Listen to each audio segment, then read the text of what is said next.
Hi Erik. Step closer to the Champions League now. You've already got a trophy, you're in the final. Could you have hoped for more than this in the first season? Could United have expected more from your first season in charge? No, this question I think you have to wait till it's done.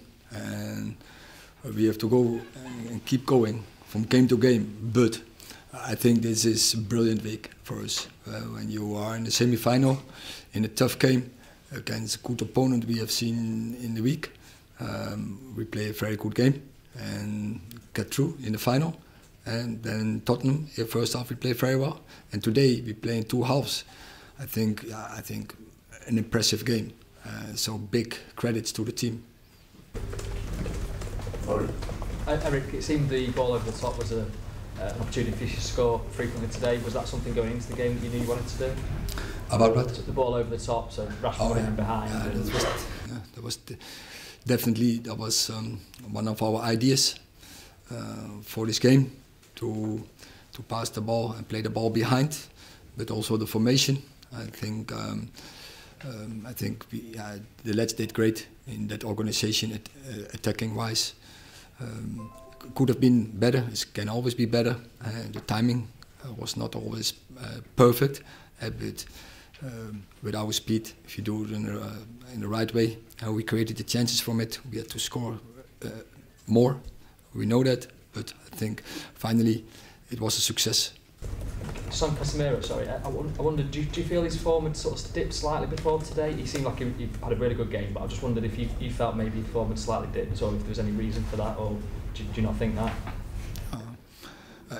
I think that's in every season. I think you see, no one is always playing brilliant, and he played on such high level, and maybe some games also by suspension, the rhythm is broken, and then you have to get back. But today this was the Casemiro we have seen almost all season, and he brings so much in organization and composure and determination, and his leadership is then so important for us, because others go with him. He's then the example, and I think that is also what we have seen, especially in the second half, a determined team and a passionate team who want to win and want to win more as the opponent, and then you win. Erik, probably during the first half of that FA Cup semi-final, when Bruno Fernandes picked up that knock, most people would have expected him to be subbed in that game, that he carried on to extra time and then has played 2 matches and scored the winning goal today. What does that say about his resilience? A lot, but I emphasized it all on the Thursday in London. He's so tough, and a couple of weeks ago was questioning about his captaincy. Yeah, it's crazy, because he is such a big leader.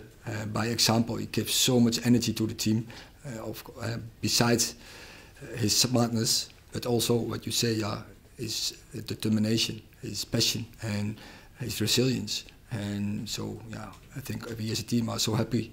We need such players if you want to win games, if you want to win trophies. Chris. Hi Erik. The fans got behind you today, but there's obvious anger towards the ownership issue right now. They were quite vocal today about that. Is that making it harder for you over these final few games of the season, certainly at home, if the fans do carry on like that? We felt really that the fans were behind us, and so we have to focus to be successful, because that is what the fans expect, and they can expect, and they have to rely on us. So we will focus on that, and I'm sure when we give performances like we do all seasonal, the fans are behind us, and there's a lot of energy. There's a really, I think, strong bond between the fans and the players.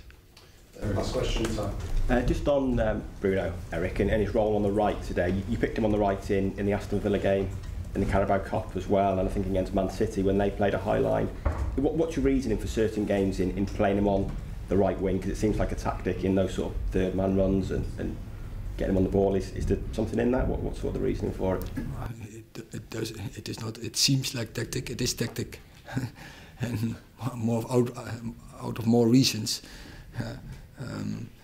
You can play several roles, and you also in that perspective you need players like Bruno to be successful, because we have seen against Everton he can play a deeper role and he brings passes. As a 10 we know what he can, but also from a side he's a very good presser. He understands the moment when to close down and when to bring the opponent in trouble. He knows also when to run back, to track back, and to close passing lines and to close opponents. So even if our press get beat, he knows when to get back, and then of course he can play in between the line and give the pass, but also he can for himself get behind the lines. So he has so many skills, and it's a pleasure to work with players like him. Okay, thank you very much.